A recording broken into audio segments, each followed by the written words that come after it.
Well, hello, colleagues. Welcome to our third conversation with leadership, and I'm pleased to have our four senior vice presidents here with me. First, we have Dr. Monica Brown from Student Affairs, Dr. Sanjay Rai from Academic Affairs, Ms. Donna Shenna from Administrative and Fiscal Services, and Mr. David Sears from Advancement and Community Engagement. I've invited them here once again because I think they have some special insights into their divisions, which they can convey with greater detail than I can. I also think it's important that we all get in the practice of walking across disciplines and divisions as a core competency. It is something that has really improved across our experience with COVID. And the virtual setting has allowed us to all be more collaborative as we work with each other, and certainly work with people who are previously on different campuses or couldn't necessarily be physically present in the same room. Today, I've asked each of these vice presidents to talk for a couple of minutes about looking into the future.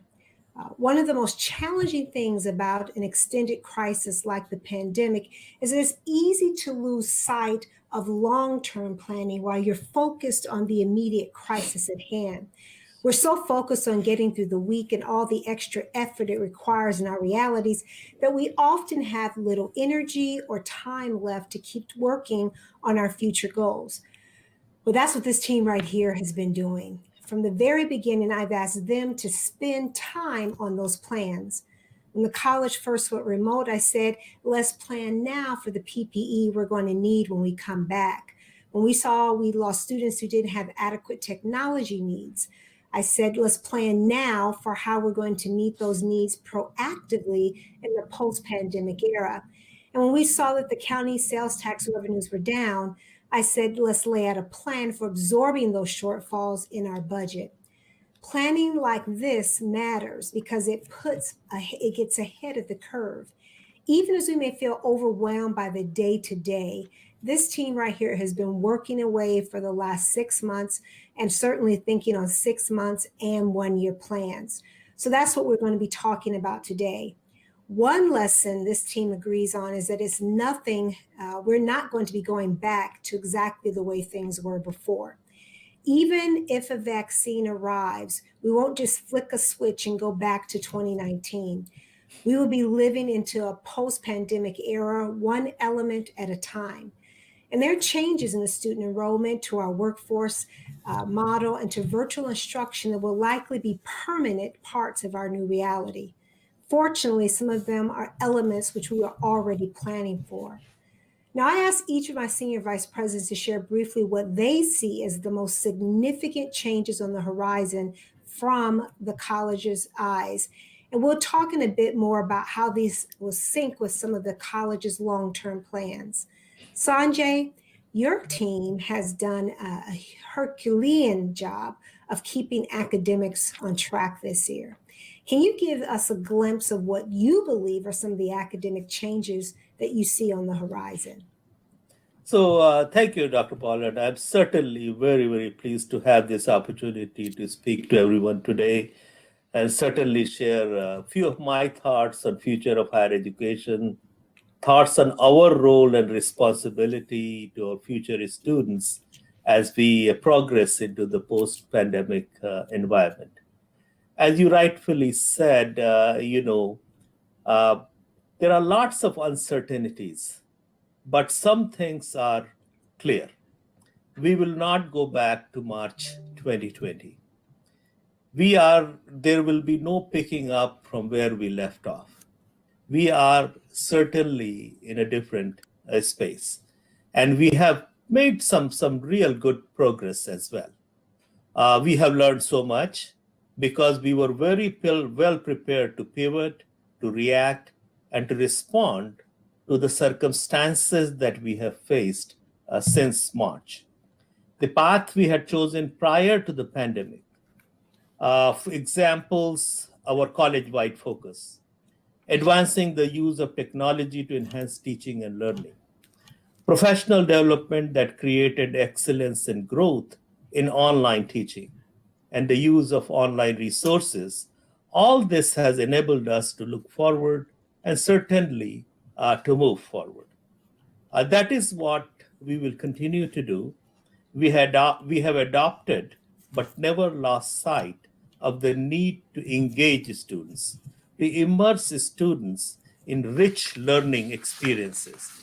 The commitment of our faculty and staff to student success and the impact they had on our students have been the constants and will continue to be.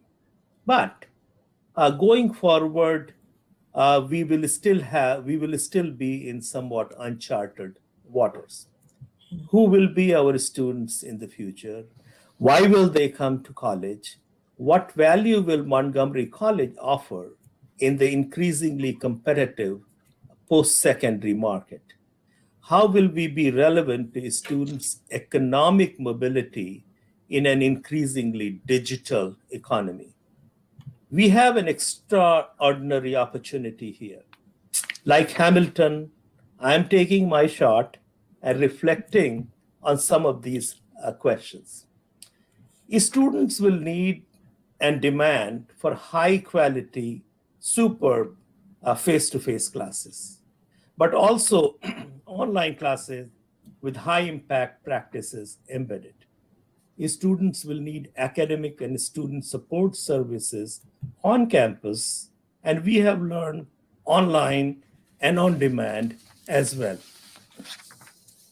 Students will need options, short training classes, full degree programs, guided pathways, alignment with career pathways, formats and times that accommodate our students' complex lives.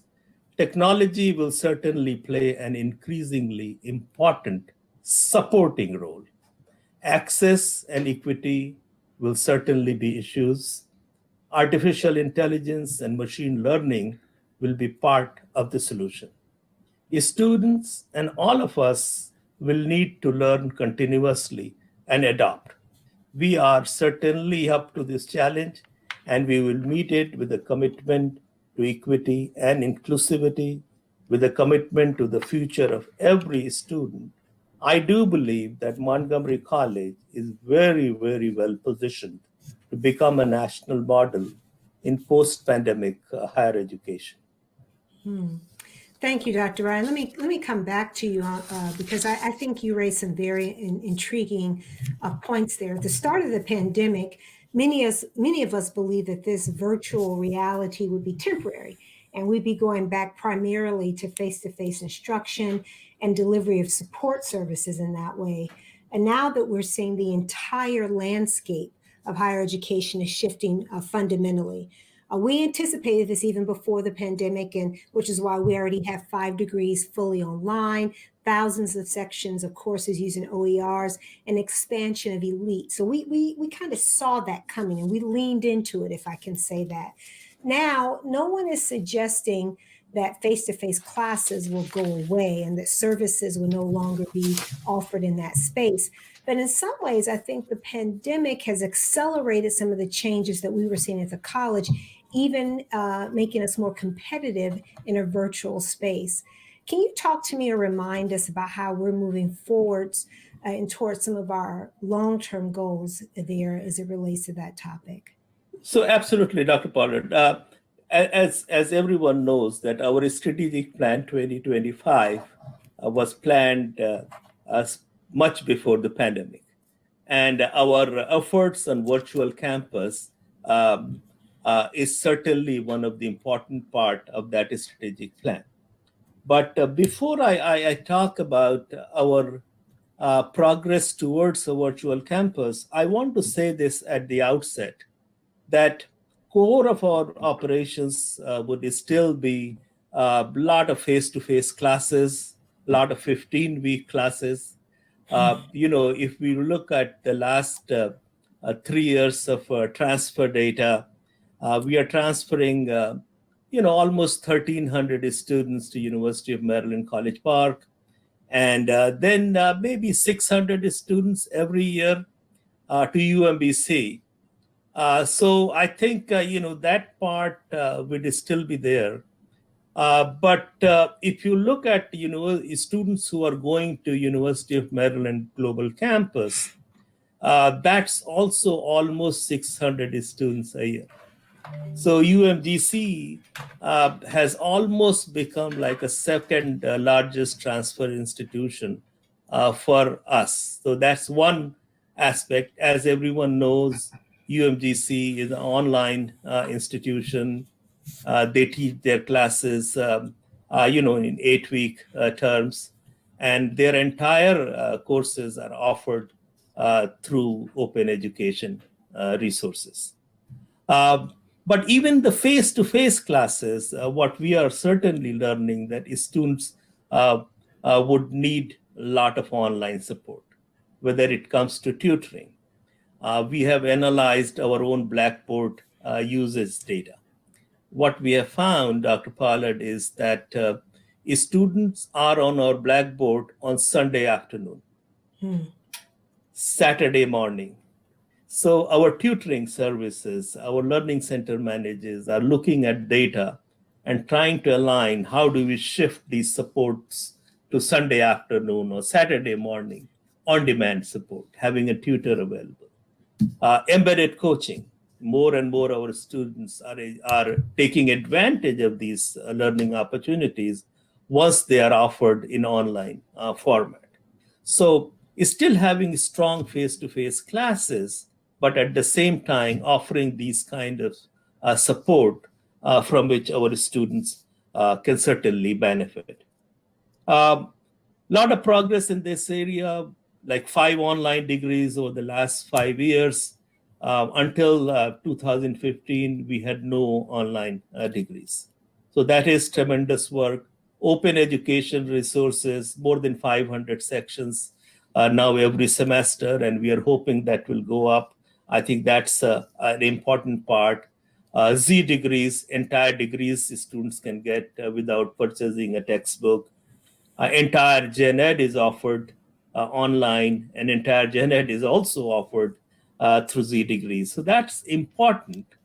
And if we look at the growth in online enrollment at Montgomery College over the last 4 fiscal year enrollment, that is about 49%. If you take online enrollment out of our traditional offerings, then the decline is about 26%. So 26% decline in enrollment of non-DL classes and 49% increase in DL classes tells us that students need courses in this format. Looking at our enrollment just for spring, this coming spring 2021, what we notice is, again, there is, if you look at bill hours, there is an increase of 24%. If you look at enrollment, there is an increase of 43% if you compare on the same day. There's another very interesting fact that I happen to note today. Our online enrollment for a spring semester today is higher than the enrollment at our Germantown campus or at the Tacoma Park campus. So it looks like that online will become at least second largest campus if we look at this from campus point of view. So I think you offer a compelling set of data there that we don't have the luxury of ignoring. While it suggests that we know that students will still come to us in a face-to-face environment for instruction, what it also suggests to us that our students are adapting, they are evolving, and their expectations of us in that space is going to adapt and evolve. And I think I want to say that the work of our faculty and staff in adapting to our remote conditions has been extraordinary. I know that probably every day you send me some example of something that someone has done in their classroom or some way they're doing direct outreach to students and they're coaching or so forth. And we know that there are lab instructors that have mailed equipment to students' homes so they can conduct experiments. We've seen professors who've created online bulletin boards so that their classes can check in with one another. I've been in classrooms, I've seen faculty members being both the content expert, the pedagogical expert, and the technology expert in trying to support students. And some of them even host little post-class social time for their students because they know how much those rich personal connections mean. So I think even in the midst of this evolution of where we end up with online and distance education, I think essential is going to be keeping students supported. And I think that takes me to Monica. Dr. Brown, your team has also done some extraordinary work helping students feel and be supported so that they can excel during the pandemic. Can you tell us a bit about the student affairs lens on change? Yes, thank you, Dr. Pollard. So as we consider the future of higher education, there must be a focus on the importance of human connections to drive student success in college. While this should not be new information, it is more critical now than ever to have an institutional culture that creates a sense of belonging for all students. In the book Relationship Rich Education, Peter Felton and Leo Lambert use the term new majority students to refer to first generation students and students of color. So if we care about equitable outcomes for these and all students, the future of higher education must recenter our thinking about the centrality of relationships in the undergraduate experience. How students perceive the college is largely dependent on their first interaction with faculty and staff. So here are the 4 interlocking relationship-rich principles. Principle number 1, every student must experience genuine welcome and deep care. David Scobie talks about the need for relentless welcome, which is the concept of deep caring and genuine welcome that students should experience on all college campuses. I'm reminded of Dr. Russell Lowry Hart, our keynote speaker at the fall opening meeting in 2019, when he said to love the students you have, not the ones you wish you had. Principle number 2, every student must be inspired to learn. Some students need encouragement and support from faculty and staff to believe they are capable of succeeding in college. So we need to help students build confidence and self-awareness by identifying their strengths and transferable skills from other areas of their lives where they have had some success. Principle number 3, every student must develop a web of significant relationships. Faculty are in a position to make a substantial impact on how students experience the college, but it takes a network, I would say a student success network, that includes faculty, staff, and peer relationships that provide students a web of individuals to turn to for different needs and for the varying needs that they'll have while in college. And finally, principle number 4, every student must explore questions of meaning and purpose. Creating an environment where students are encouraged to think critically and ponder these questions with faculty, staff, and peers is critical to the college experience, and it helps students make decisions about majors and careers. I'll close with a quote from Felton and Lambert. The desire for a good job and a better life for one's family and the examination of the bigger questions about what gives life meaning and purpose are not mutually exclusive pursuits. Of course, students should be concerned with both. The quality of relationships that students form with faculty, advisors, mentors, and peers will make this integrative thinking possible and potentially transformative. I have to tell you, Monica, this resonated a lot with me because it talks quite a bit about, in your comments here, about relationships and about the way in which we have those personal interactions that impact a student's ability to be successful here. So I'm going to ask you a question that follows up on my question to Sanjay. How do you see student affairs in its services growing in the virtual space?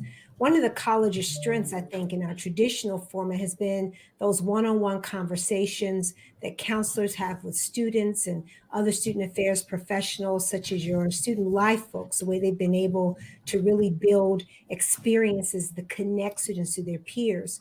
Student affairs has done a fantastic job transforming its services overnight in some ways that has attracted and even possibly engaged with more students than we used to. When I look at engagement with embedded coaches, with tutoring opportunities, with student life events, I'm astounded by both the breadth and the depth of the work. If higher education continues in the direction of making remote services more of a standard than an exception, how will the college communicate our unique value add in those spaces to the students that we have the privilege of serving? Thank you for the question, Dr. Pollard. I always try to see the silver lining in every dark cloud. And I believe that you should not allow a crisis to go to waste. And we didn't. So while this has been a very challenging time, it has also given us an opportunity to develop more creative and innovative ways to connect with students. As a student affairs practitioner, until recently, I believed that our services had to be offered in person. However, I will admit here that I have been converted, and I now know that we can provide effective remote services. So during this time, we have realized the 7 truths of a common student experience by providing students common access to many of our services, regardless of campus affiliation. For instance, counseling and advising and disability support services transition all in-person campus-based services to remote college-wide services. And our student life staff combined efforts to provide students the opportunity to engage with staff and their peers. And students were able to schedule classes without being concerned about the campus location.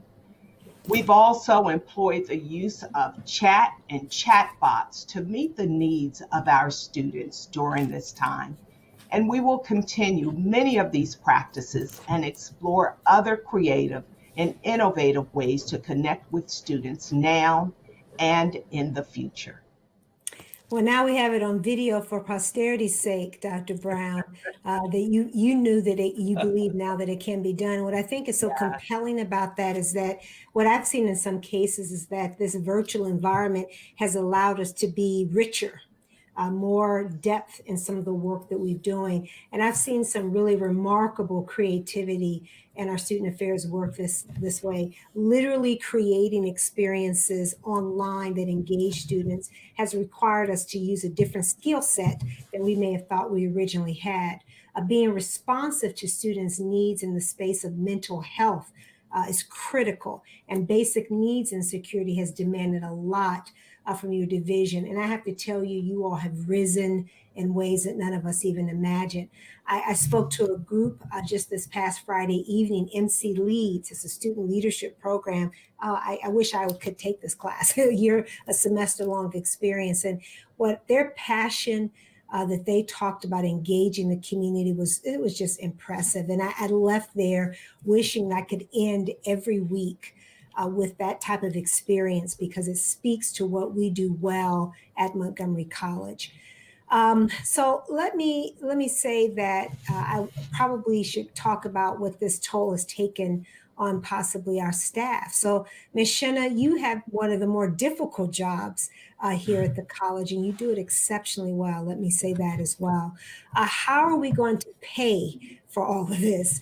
And perhaps more importantly, how are we going to protect our employees? Because that's our real priority. Is number 2, students and employees. We're enacting a hiring freeze, but have we looked beyond that? So, Dr. Pollard, we have been very careful and prudent with our budgets. We are careful with the funds that the county and the state provide to us, as well as tuition and fees that are generated through our students coming to Montgomery College. But we are really expanding a hiring freeze that's been in effect since the beginning of the pandemic. But I'd like to put a little context around it. As you have said, and Dr. Rye, Dr. Brown have said, our focus remains on excellence in teaching and learning and protecting our existing employees.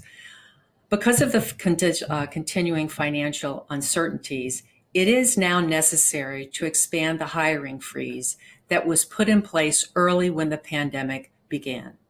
So what does that mean for our employees?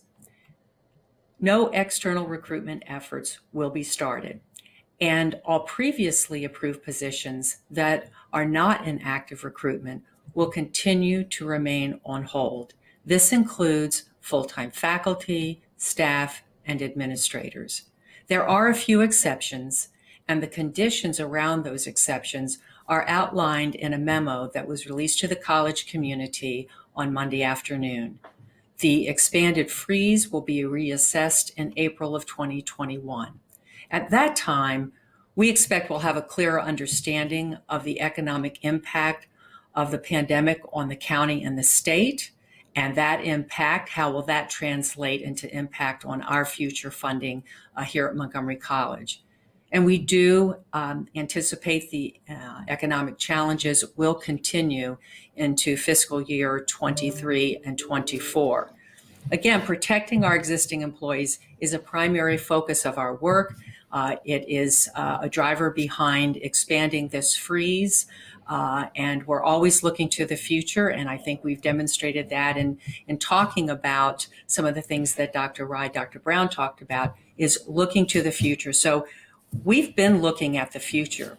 We just didn't plan a pandemic in that future, but we are poised to push our way through this, but there are some difficult decisions that we'll have to make going forward. Expanding this hiring freeze was a challenging decision, but we absolutely believe it's in the best interest of protecting our existing employees.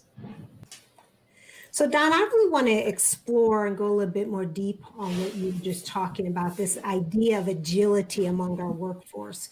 When you do this job for many years in an organization, a lot of us think there's only one way for it to be done. Or when you've been with an organization such as Montgomery College for a number of years, you assume there's one reality in which we all operate in. You have one IT system and you're comfortable with it, then you get a little irritated when you have to learn another one. Or you think I'm always going to teach Monday, Wednesday, Friday from 10 to 11. That's because I've been doing that for 15 years. Well, then this pandemic kind of sweeps in and all of a sudden we are having to change our mindset quite a bit. We're all working in conditions that none of us would have imagined. But in some ways, this can be good because we're building some muscle around larger college needs that will help us stay competitive. Can you say some more about our agility in terms of serving our students and community more effectively? Absolutely. Thank you, Dr. Pollard. So, in 2019, the college enhanced its focus and examination on the future of work. And that included conducting constituent conversations between our board of trustees and several governance councils and senior leadership. We realized the future of work was evolving and would challenge some of our long-standing beliefs, practices, and processes. What we did not include in our planning, though, was a global pandemic. The response to the pandemic required us to immediately and quite dramatically change our operating model. What we realized was a new level of agility was needed to respond to the crisis. Going forward, in order for the college to manage change and the impact of change, we must build our capacity for change as an institution and, importantly, as employees, if the college is going to thrive in this new work environment. We must be increasingly nimble in our decision-making processes, our approach to work, and in the performance of our work. The reality is we must be poised to continuously respond to a changing environment. Remote working, teaching, and learning, it can't be just a response to a crisis, but designed into the long-term strategy of our operating model. It's essential that we truly understand our customers, our students, and provide the services that they need and that they want. Our classes and our services to our students can't be bound by rigid structures, such as limited instructional times, locations for services, and outdated business processes. We need to ask ourselves, how do we leverage technology to provide on-demand access to support and services and to fully enable pedagogy in a new environment? That means learning new technologies, leveraging those new technologies, as well as the existing technologies to their fullest capability. I want to share some national data regarding workforce impacts from the pandemic. Forbes shared that 16.9 million Americans have been displaced from their jobs because of the pandemic. Many of these positions are not coming back. They further state that even those who are still employed, the skills required to keep one's job are changing fast in essentially every field. The Chronicle of Higher Education shared that the post-COVID workforce that serves higher education has shrunk at least 7%. The U.S. Bureau of Labor Statistics data looked at the higher education workforce since 2000, and the contraction in employment the pandemic caused takes employment levels back to the Great Recession levels. So what does all of this tell us? The world of work has changed. How we operate has changed. And while we don't know exactly what that new model will look like, what we do know is we need to seize the momentum and the lessons that we are learning from the pandemic. The unprecedented speed at which Montgomery College and higher education universally changed in a matter of a few weeks is truly a testament of our capacity for change. Frankly, I know most of us are amazed at how quickly we responded to the crisis the pandemic created. If you told us in January what we'd face in March and how rapidly we would respond, we would not have believed it possible. But we must continually evolve to quickly meet the needs of our students, our customers. We need to differentiate ourselves from the other options that students have. We need to be clear about what our value proposition is for our students and for individuals who may want to work at Montgomery College. What we cannot do is move slowly. We also must continue our diligence in maintaining financially prudent business processes. We must continue to closely monitor the financial environment at the county and the state levels. They are our two most important funding sources. Our focus remains on teaching and learning and protecting our existing employees. Going forward, it is essential that each of us sees ourselves in the mission of the college, not just see ourselves in the job that we have at the college, but how we as individuals personally contribute to fulfilling the mission of the college. We must ask ourselves, what is necessary for us to do as employees to ensure Montgomery College maintains and advances its role in our community as an important educational institution and an important employer in the county? We must be agile to embrace change, to reprioritize our focus based on the changing environment, and we must remain resilient. We must learn to adapt to meeting the evolving needs of our students and our employees. It's through our agility that we will chart our course forward. We've demonstrated our agility and resilience to do so. Each of us as employees has the responsibility to make it happen. I love that. And that really is needed to figure out a t-shirt with this idea of agility breeds and cultivates, I think, resiliency, because that's really what it's going to be. We will not have the luxury of returning to whatever we thought things were because we're going to have to adapt. And oftentimes that adaptation is going to be something we never even imagined. I think about my own story in terms of the pandemic experience. I've always been accustomed to the wonderful team at MCTV, bringing a camera and lights to my office and microphones and setting up for my weekly video shots. And now I shoot them at home for myself. I set up the lights, I test the audio, I upload the file. Every once in a while, I have to call Miles and do a little tutoring to make sure I've got it all correct, or I know how to actually do it a way that's going to get it there fast and effectively. So we're all adapting. That's just one little example. But that means that our jobs are changing literally. That was not in my job description when I assigned my contract from Montgomery College, literally. So the better that we can be at this is thinking about how our jobs will be evolving and how to do it more effectively, I think, is some of the agility that you're talking about and what we're going to need. And that's going to help us, I think, protect our employees during this crisis, because our ability to be responsive to the environment and adapt internally will position us well for the future. Now, positioning us for the future also includes us thinking about our partnerships and thinking deeply about the ways in which we bridge those connections. So I'm going to turn to Dave Sears. I always go to him in meetings for a conversation on return on investment and another conversation about good news, because he's oftentimes our bridge to community partnerships or alliances and philanthropy that has supported us thus far. Dave, what can you tell us about the advancement of community engagements views of the future of higher education based on what you know and see? Sure. So I think advancement of community engagement, we're really starting to focus now on our role in enrollment and enrollment management in the future of higher education. And there is and will continue to be increased competitiveness for students, changes in prospective student populations, and also changes in our enrollment strategies and tactics that we not only in our division, but with the other three divisions of the college.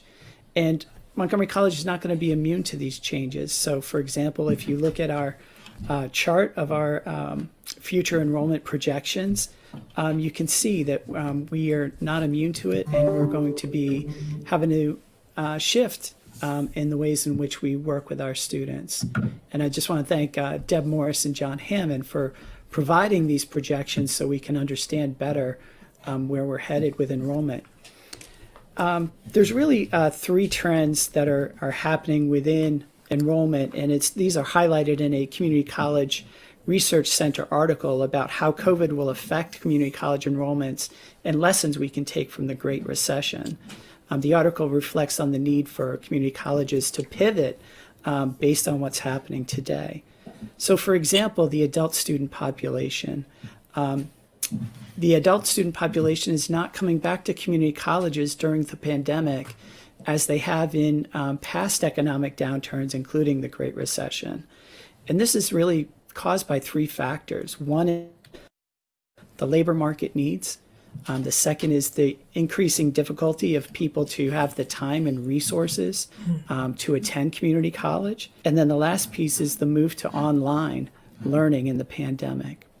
So with adult students, it's important that we mitigate these issues and that we provide programs that are in shorter timeframes, more affordable formats, and really have more of a direct return on investment, a direct ROI for the adult towards the skills that they need to get the next job or a job or to upskill themselves.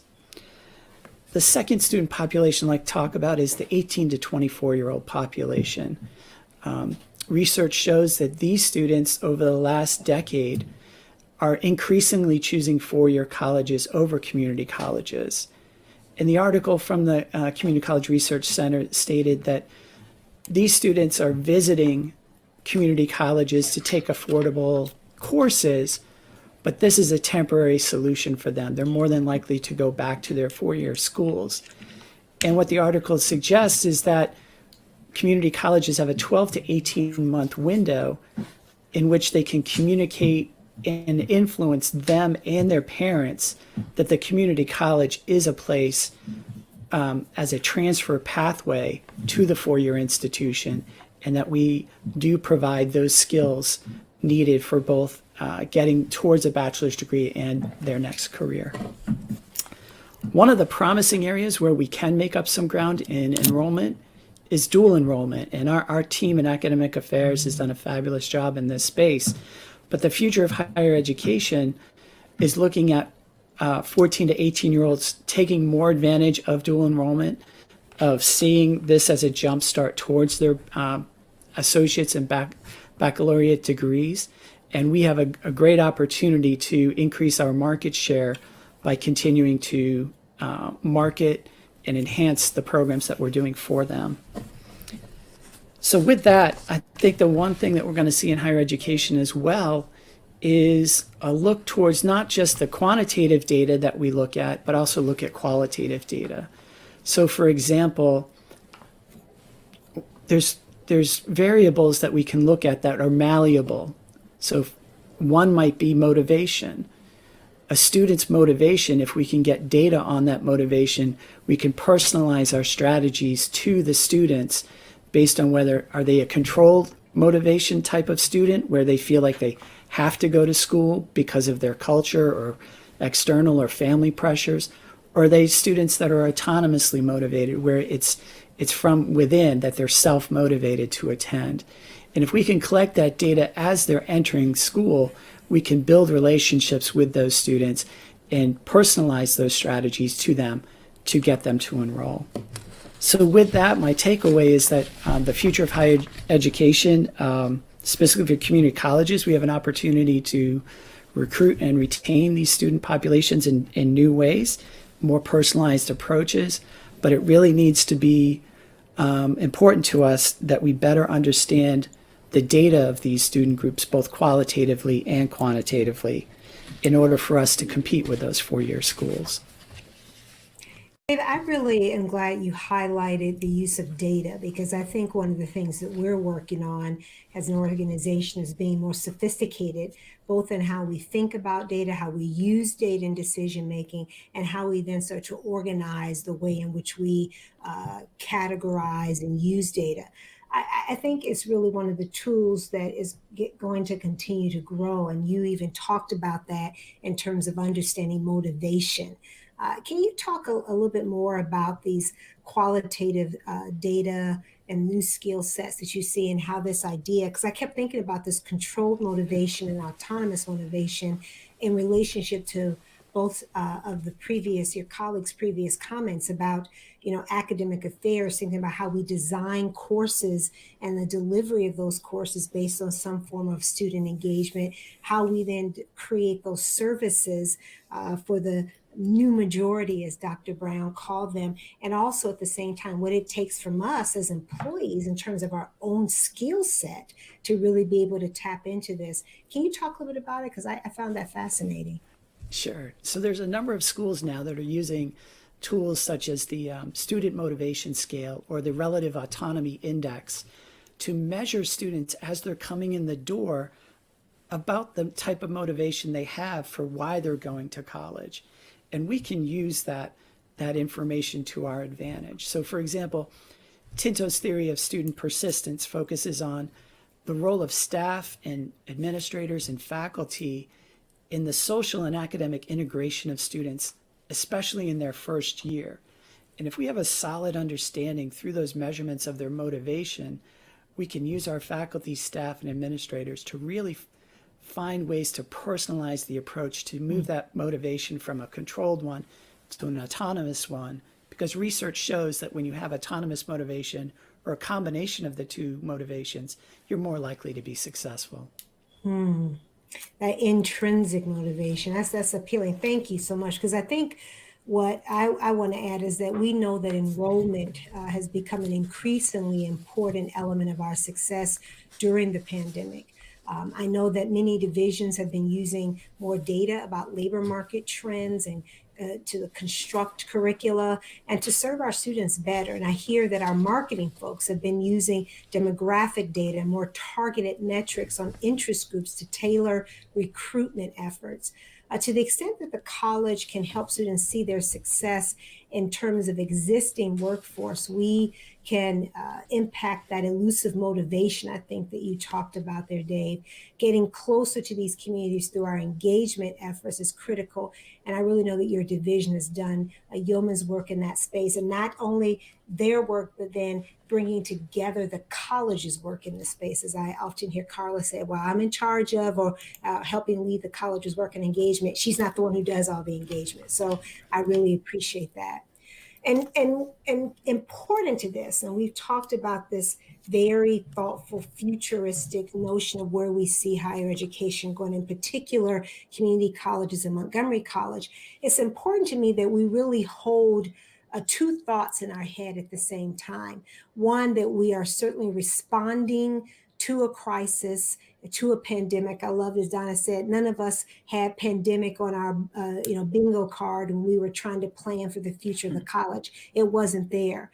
So we've got to be responsive to what's happening right now, while at the same time hold equally important this continued focus on student success. We cannot lose our effort and our actions in that space. So I'm going to end today's conversation with leadership at a look at our student success scorecard. We committed to this measure of accountability 6 years ago. And at that time, I talked about how important it was to look at disaggregated data on achievement because racial equity is a priority. These data just came out last week, and I wanted to share them briefly because I'm told the full scorecard will be up on the website very soon, and I have a link in it with my Friday message to the college community. For those of you who are following this data closely, we've changed the completion metric to track our PAR-defined graduation and transfer success, and we've moved from the IPEDS definition, and you'll see a more clearer definition of this or a distinction in the written correspondence. This method, though, matches the student success goals that our Board of Trustees established and aligns this work in such a way that our institutional goals and the work of the Student Success Network are all aligned in a very close-knit way. In this first slide, you'll see that our retention rates continue to be very strong and incredibly steady. Students come back to Montgomery College at rates higher than the national average of these metrics. This is a credit, I think, to every person in the pipeline of student affairs and to each person in the classroom. Students return because they feel engaged, they feel supported, dare I say they feel valued, and if we really do it well, they feel loved here. Our retention is a powerful endorsement of our work, especially in a time when we have to work so hard to keep our students enrolled. In the second slide, you can see that students are making consistent progress toward degree of completion. We decided on this metric because it shows progress over a fixed time. Getting students into the working world in a timely manner means so much now, probably more than ever. So efficiency and time to degree are very important. In this third slide, you can see the graduation and transfer rates. Now, this is the gold standard that's used across the higher education spectrum. For those of you who closely follow the data in the background, you need to know that we changed from using, again, as I said earlier, IPEDS measures for those measures to PAR definitions, which we now have aligned the scorecard with the Board of Trustees Student Success Goals. Our 4-year graduation rates have steadily been improving and getting closer to the goal of 30% for the fall 2018 cohort. And the transfer rate is improving as well. In this fourth slide, you can see that, as always, we're attending to demographics. Achievement matters, and we're closely following racial and ethnic group success so that we can provide targeted supports excuse me, when necessary. What we know for sure is that race-based problems will require race-based solutions. So we're using data to help inform what those solutions should look like. And since we're looking at the scorecard, I really want to ask each of the senior vice presidents if you could say something about how your division is making equity a priority in planning for the future of higher education. And I'll go back to where I started with you, Dr. Rai.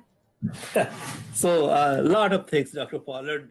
I will just mention two. Number one, our placement practices. Starting in fall 19, we have started using a GPA-based placement. And what we noticed there that students, African-American students, Hispanic students, they are taking advantage of those practices. And a larger percent of them are trying gateway math and English classes in the first year. And they are outperforming students who are coming through Accuplacer and other means. That's number one. Number two, and again, a phenomenal work of our faculty in AELP program, in English program, and also in mathematics. So if you take our redesign of mathematics, where Milton Nash and John Hammond and all our faculty led that effort, percent of students, African American student passing gateway math in 1 year, I believe, has gone up by 92%. 92%. Hispanic students passing gateway math in 1 year has gone up to almost 88%. In fact, I looked at a data presented by Dr. Nash at one of my meetings. There is no achievement gap between white American or Asians and African American women, for example. We still have some gap with African American males, but I think these kind of innovations that faculty have done, making our curriculum more accessible, the placement based on high school work, our classes become more accessible. Math redesign, for example, where we have core-requisite classes, you can take your developmental class with a college level class at the same time. Again, your curriculum becomes more accessible. So, there are lots of good work that is done by faculty, staff, embedded coaching program. That's, again, a very important program from Achieving the Promise Academy. All of them are showing higher success rates. All of them are showing narrowing of achievement gaps for all populations. So very pleased to share these few examples with you, Dr. Pollard. Oh, thank you, Dr. Rai. I tell you, I love you. I always call you my brother. But one of the things you said to me that I learned immediately from you said it one day, and it just struck me profoundly. The first equity decision an institution makes about the student experience is in the placement exam. And I've never forgotten that, because if you look at that data offers insight in terms of that first decision. So thank you to you and the faculty and staff of academic affairs and the conversations you all are having. Monica, I'll go to you next. What are some of your priorities that you all have been advancing in your area around equity and inclusion? So Dr. Pollard, I would add that advising is a major factor when it comes to equity. And advising has always been about equity. And as you can see from the scorecard, trends in enrollment and gateway courses are critical. So kudos to our counseling faculty and our academic program advisors for the work that they're doing around advising students. And as we talk about the gateway courses being critical, advising students to take their gateway courses early. And it's important that students get advised, and they get advised early, and they get advised often. And so we must get students on paths that help them to complete. That's fundamentally an equity issue. And so academic support for students in many forms is an attempt to close the achievement gap, and that's all about equity. That is so true. I think this idea that when we see students languishing, and we know this to be true, if we don't have the courage to really look at how we get students on those pathways, how we build those robust supports around them, then shame on us. And I really am grateful to the work that you described with our counseling faculty and our academic program faculty. They have been outstanding in this. And I'm going to be pushing them, as you and Sanjay know, even more, because I've learned a lot in listening to them this semester, both groups, about some areas we really need to focus on. Donna, you mind telling me about what your area is doing in this space? Absolutely. Protecting our existing employees is most certainly an equity issue. And throughout the pandemic, we have done all we could to keep paying workers whose jobs are not always able to be done virtually. And when we've seen in our community and across the nation, our employees whose jobs cannot be done virtually or not easily done virtually, and they are the most negatively impacted, and they are typically lower wage earners. This is truly an equity issue that has increased our focus on protecting our employees at Montgomery College. The Talent Share program is a tool that we've put in place here at Montgomery College. We actually have some of our other community colleges in Maryland. They've liked it so much that they're taking it and using it, their colleges too. But it really is a tool for employees to think about work in other areas or think about skills that they can develop through this Talent Share program. And I hope all of employees will really take a look at that program and see if there's some opportunity in that program for themselves. Again, a focus on equity and inclusion. We've also invested greater mental health support for our employees because that's an equity issue as well. Right now, we're working on some reallocation of funds to continue paying people who are in areas dependent on auxiliary revenue. That's revenue outside of our operating and capital funds. So I would say equity and protecting our employees really is up front and center right now. I have to say, I've been so proud of what we've done as a college in this space, particularly when we look across the nation, we even look locally about this. I think our employees have received it, the intent, and expressed their appreciation. So I really agree with you, Donna. This idea is oftentimes we think about issues of equity and inclusion. We've centered that primarily around the student lived experience. But I think we have to think about that also with the employee lived experience here at the college. So thank you for that. Dave, obviously, I know your area has also been focused on issues of equity and inclusion. Can you talk some about that? Sure. There's really 5 big things that our team has been doing. So first of all, our communication team's done an outstanding job through programs like Outlook Montgomery, through the @MC e-news and our social media to promote equity and inclusion and conversations about it. Second thing I would say is we're looking at data. So for example, looking at our Student Emergency Assistance Fund data, we were able to determine that American-born Black males were the student population that was asking for the least. They were the fewest number of students asking for support. And what do we do to need to change that so that we can be more equitable, not only in how we communicate, but how we get more students to apply for that aid? Third thing I'd say that we looked at is the data on student completion and working together with Student Affairs to help create the Presidential Scholars Program that we look to pilot in the fall of 2021. It's a direct result of looking at completion rates for American-born Black males and men of color and seeing if there's ways in which we can provide those academic and student support services in addition to internal and external mentoring to help those students both complete and find jobs in the high workforce need areas. The fourth thing that we've been doing is having discussions within our staff and administrator small groups.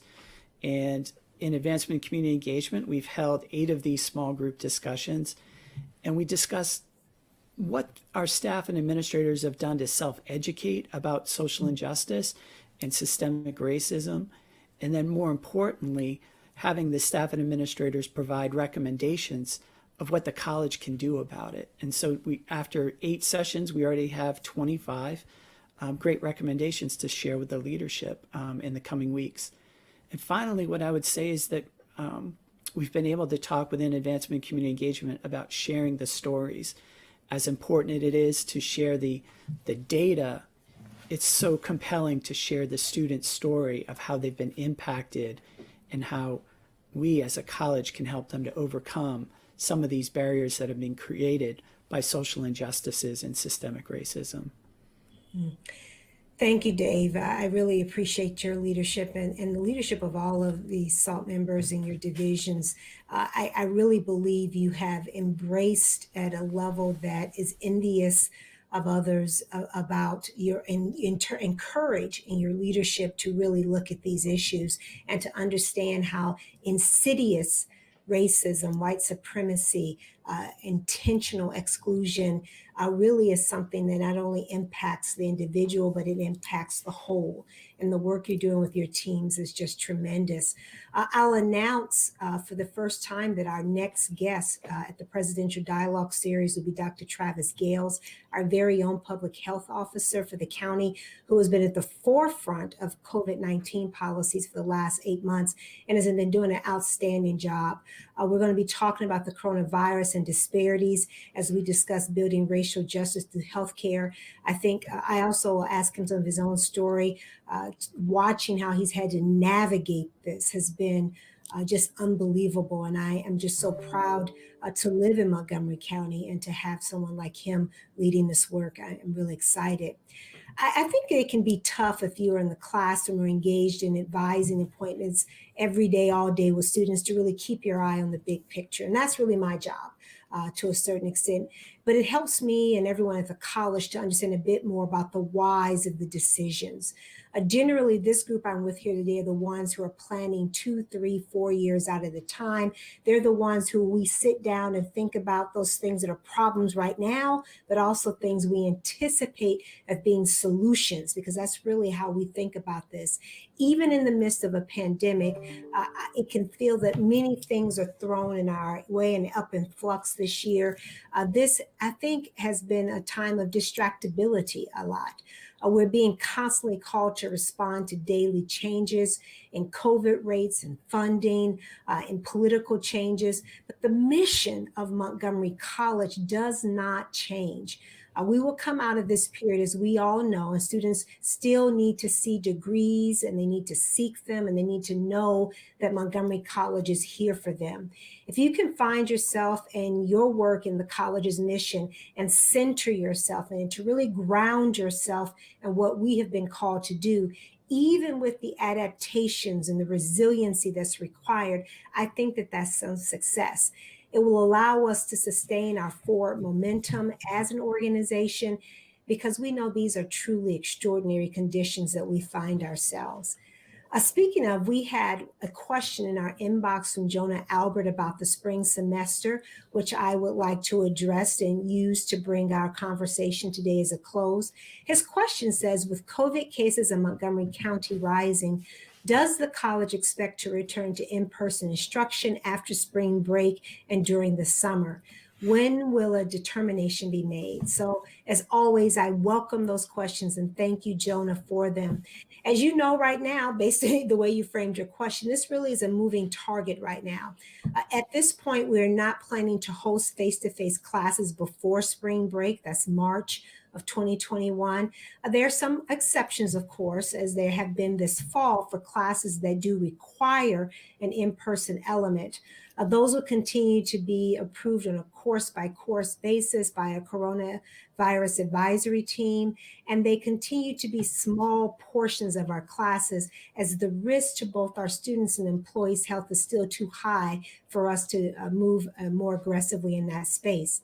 Now, in my August 24th communication to the college community, I shared that most classes will continue to be offered in structured remote format until the end of March 2021. At that time, we will evaluate our status close to the spring break, and I will continue to communicate throughout the spring as I've done this fall frequently and thoroughly. You will have information early to help facilitate your own planning. And the introduction of the vaccine may allow us to offer more face-to-face experiences, but the truth is we simply don't know yet about the distribution or the availability, and that will be critical in order to keep our community safe. So there's still a number of questions out there which will likely become clearer in the next couple of months, and we should be hopeful but cautious. We have made a number of sacrifices to protect our students and our employees, and we don't want to throw that away in a rush to return back to face-to-face instruction, student support services, and certainly work within the organization. One parting word with you, please take care of yourself over the holiday break. We all need some rest. I see it in faces, I hear it in voices. I know that so many of you are exhausted and you need rest, but you need rejuvenation. So take a look at the student life page if you're a student, and on the HR STEM page if you are an employee. We have many tools for assistance. If you need mental health support, please reach out. There's no shame in that. We're living through some tremendously dramatic times, and we need each other. And I need each of you to practice good health, and I need each and every one of us to be dependent on trying to help each other get through this. Most of all, take care, wear your face coverings, practice social distancing, wash your hands, and know that the ability to control this virus lies within each of us. Take care and be well.